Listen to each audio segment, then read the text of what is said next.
ठीक है, चलिए नेक्स्ट क्वेश्चन देखते हैं, question number 16। Consider particle moving to one dimension, x axis के लॉन्ग वो पार्टिकल हमारा मूव कर रहा है। What does it mean for the wave function of this particle to be normalize? Wave function आपको पता है ना, I already explain to you. Wave function is just like the birth chart of a particle, like the kundli. जैसे आपके जो birth chart है, it contains all the, मतलब we से कि it contains all the information, right? when you were born, what was the orientation of different stars and planets at that time, so what effect they are going to have on your life, right? So accordingly we predict that this child is going to be like this in the future, he's going to have this kind of troubles in the future, right? He's going to get a pretty girl or not. So that kind of predictions we do make. So in this case also, wave function में क्या होता है, all the dynamical information कि wave function sorry कि electron exactly कहाँ पे है, उसकी एनर्जी कितनी है, what is the energy of the electron, what is the location of the electron, so all the information regarding the dynamics of the electron are contained in the wave function. तो psi के पास सारी जानकारी है कि ये electron कहाँ पे है, तो उसकी पूरी जन्म कुंडली इसके पास है, right? So what does it mean when we say it is normalized? ठीक है, चलिए, तो शायद आप में से कुछ बच्चे इसको जानते होंगे, कुछ बच्चे शायद नहीं भी जानते होंगे कि व्हाट इज बीइंग, कि any wave function is normalize का मतलब क्या होता है। देखिए, नॉर्मलाइज का मतलब ये होता है when you integrate it from minus infinity to plus infinity psi x whole square d x, it should be equal to 1, ठीक है? Then we say, so this proves wave function is normalized, this will prove wave function is normalized. समझे? ये आपका derivation जो बच्चे, ये integral 1 आना चाहिए।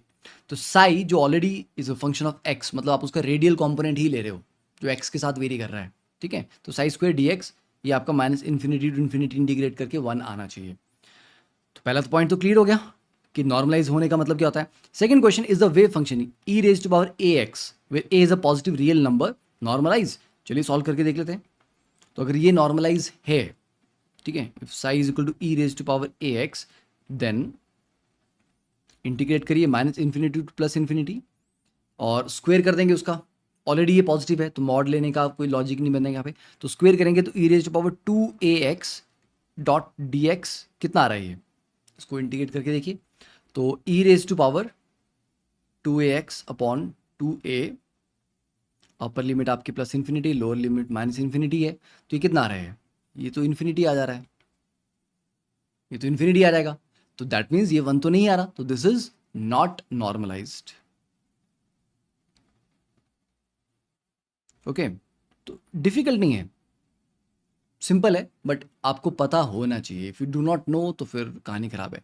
नॉट नॉर्मलाइज तो उसका मतलब है not a valid wave function, क्योंकि जब आपने वेव फंक्शन की 3 रिक्वायरमेंट्स पढ़ी थी, क्या पढ़ी थी वो? It has to be continuous, single valued and finite, right? तो वहां पे अगर वो इन तीनों रिक्वायरमेंट्स को सेटिस्फाई करता है तो आपका ये एक्सप्रेशन 1 आता है। बिकॉज इस एक्सप्रेशन का मतलब क्या है, देखिए साई स्क्वेयर क्या होता है, the probability density. Okay, when I am integrating it from minus infinity to plus infinity dot d x, इसका मतलब मैं एक्स एक्सिस पे अगर मैं इलेक्ट्रॉन को ढूंढ रहा हूं, and secondly they have already mention कि particle is moving only in 1 dimension, तो पार्टिकल एक्स एक्सिस के लॉन्ग ही जा रहा है। तो अगर एक्स एक्सिस के लॉन्ग वो पार्टिकल है, and if I start looking for it, मैं उसको ढूंढना शुरू करता हूँ, माइनस इन्फिनिटी से लेके प्लस इन्फिनिटी तक उसको मैंने ढूंढ दिया, अरे भाई अगर वो एक्स एक्सिस पे होगा तो मुझे कहीं तो मिलेगा ना। तो this value will definitely be 1, क्योंकि इसकी प्रोबेबिलिटी हर हाल में 1 है कि भाई कहीं पर भी होगा यार, मैंने तो पूरा minus infinity to plus infinity ढूंढ दिया, so I've looked for it everywhere from minus infinity to plus infinity, so it must be found, it must be found, so the probability has to be absolute 1.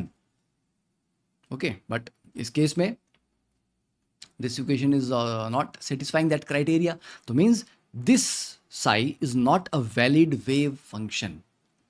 ठीक है, चलिए third part देखते हैं। If the particle described by the wave function psi is equal to a e raised to power minus bx, where a and b are positive real numbers, is confined to the range x greater than equal to 0. Okay, it is only moving in the positive x-axis. Determine a so that the wave function is normalized. तो for what value of a ये भाई साहब normalize होंगे? तो चलिए साई आपको दिया गया a into e raise to power minus b x, ठीक है, तो इसका इंटीग्रल कर लेते हैं। अब क्योंकि ये ऑलरेडी पॉजिटिव एक्स एक्सिस में ही जा रहा है, तो देयर इज नो पॉइंट आप इसको माइनस इन्फिनिटी से जीरो तक इंटीग्रेट नहीं करना है, because it is not there, वहाँ पे है ही नहीं। तो आप इसको zero to plus infinity integrate करेंगे, okay, because it is only found in the positive x axis, so we are going to integrate it only in the zero to plus infinity region. तो psi x mod square dx it should be equal to 1 in this case. तो चलिए let's apply this.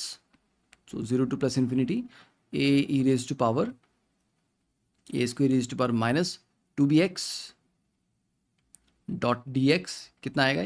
a square is a constant, we'll keep it out, e raised to power minus 2bx divided by minus 2b, okay, and upper limit is plus infinity, lower limit is 0, so this is coming out to be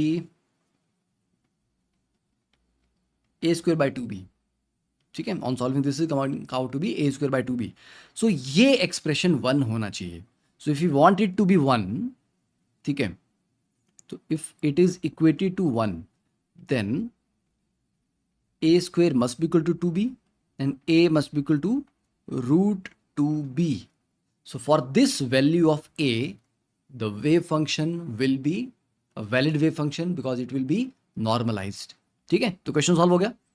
अच्छा question था ना, complicated नहीं थे. तो इस particular part से, quantum वाले part से, whatever question they ask examiner, it sometime feels कि यार psi and all these equations and all this mathematical expression they look terrifying, डरावने लगते हैं वो, पर डरना नहीं है. You need to know the basics. Once the basics are clear, फिर आप क्वेश्चन आराम से सॉल्व कर सकते हो, फिर आपको दिक्कत नहीं आएगी उसमें.